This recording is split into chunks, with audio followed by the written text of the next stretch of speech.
Shaking in anger, my fists clenched tight. I achieved nothing, instead, added to my plight. As I forgave, I let go. I felt right, and oh, so light. Hi guys, this is Monit Pahwa from Balanced Life. Today I'll be sharing my 11th chapter called Anger and Forgiveness from my book 24 Pillars of Life. Anger and forgiveness are in two sections. I'm going to start with my first section called anger. When a match is lit, it has to burn itself first before it lights the other. And it really does not know what will get consumed in its fire. Same is the case with anger. We do not know who will get hurt, who will get burned, and who will fade away forever.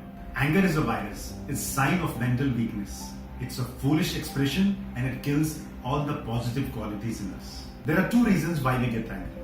First, we want others to behave and think like us. Everyone is different. When two faces are not same, how can two people think and behave in the same pattern? The second reason is the expectations we have from others. Think about it. Maybe the other person wants us to think and behave like them. Even they have expectations. Here are some examples of anger. 11 September 2001, about 3,000 people were killed and more than 6,000 others wounded in the Twin Towers, USA. 26 November 2008, Mumbai attacks. Shooting and bombing for 4 days, in which 164 people died and 308 were wounded. February 2018, 500 people were killed within a week in Syria. Various university shootings in USA. Road rage in various parts of the world, and many communal riots. We humans have been given the power to give birth, but we don't have the right to take it away. Anger in any form cannot be justified. Anger is like an acid. It damages our nervous system, immune system, and sleep. It also gives us heart problems, skin problems, ulcers, blood pressure, and even cancer. When we get angry, it does not matter who we get angry at. Our anger has got nothing to do with anyone but ourselves, because it's our own creation. If we relate to anger as an outsider, it will keep coming back. But if we relate with anger as our own creation, it will not last for long. All emotions are energy driven, but anger is a powerful but negative energy because it creates its own imagination. It keeps justifying itself, thinking it to be real, and making us a prisoner of illusions. And we keep taking wrong steps and wrong decisions. Look at the two sides of water. When it's boiling, we cannot see through it. But when it's calm and composed, our view through it is absolutely clear. We keep doing it all wrong by trying to correct others. First, we have to correct ourselves. Also remember, we cannot save everyone. Some people are going to destroy themselves. No matter how hard we try to help them.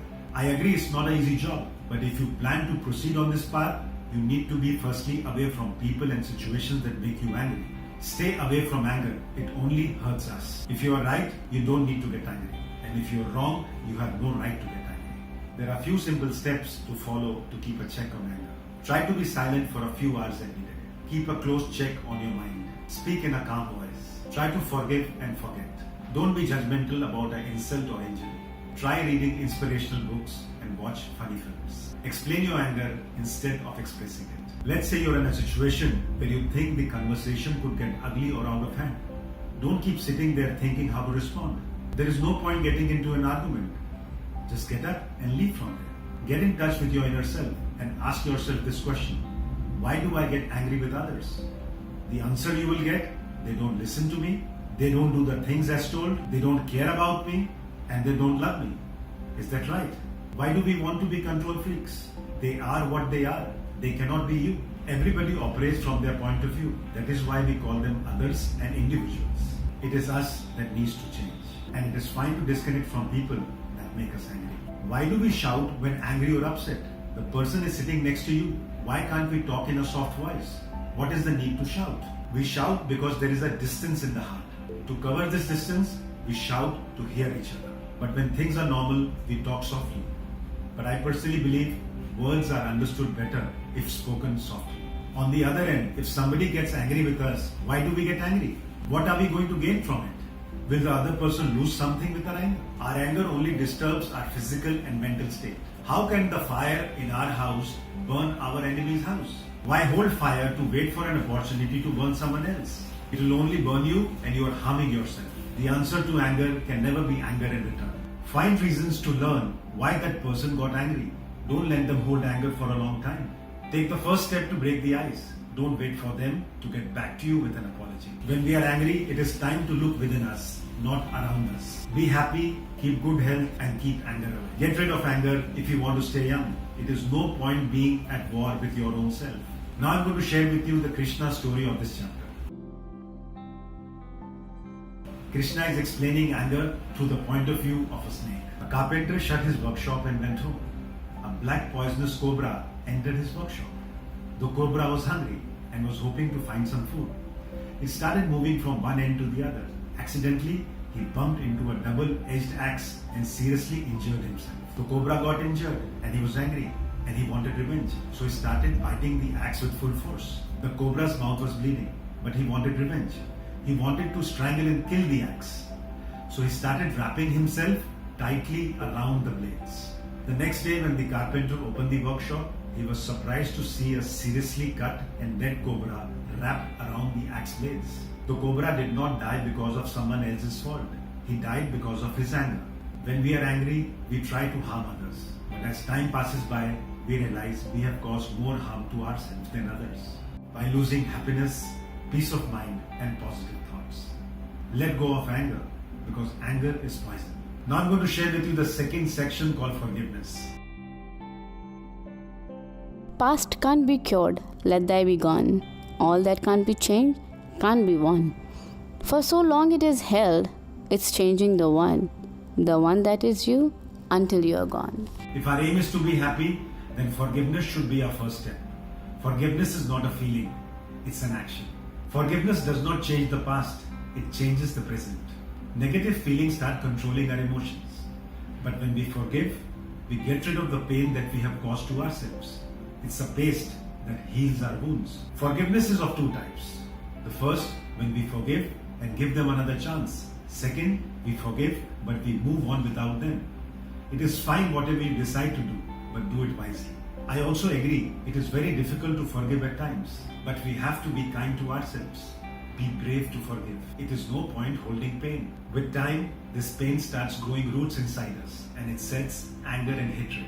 All we want is to inflict the same pain on that person who put us in this situation. To teach a lesson to that person, thinking it will decrease our pain. We prepare ourselves to find ways to harm the person in whatever way we can, and thinking that this would bring us peace and satisfaction. Nelson Mandela was sent to prison in 1963. He spent 27 years in prison, but after he was released in 1990, he forgave the people who had imprisoned him. In his speeches, he urged people to forgive each other because forgiveness is God's plan and therefore always the right thing to do. In 1981, Pope John Paul II was shot 4 times and was seriously wounded. 2 years later, after he recovered, he visited the prison cell to let Ali know that he had forgiven him. Even Oprah Winfrey has spoken about forgiveness and the power of forgiveness. Please watch her videos on YouTube.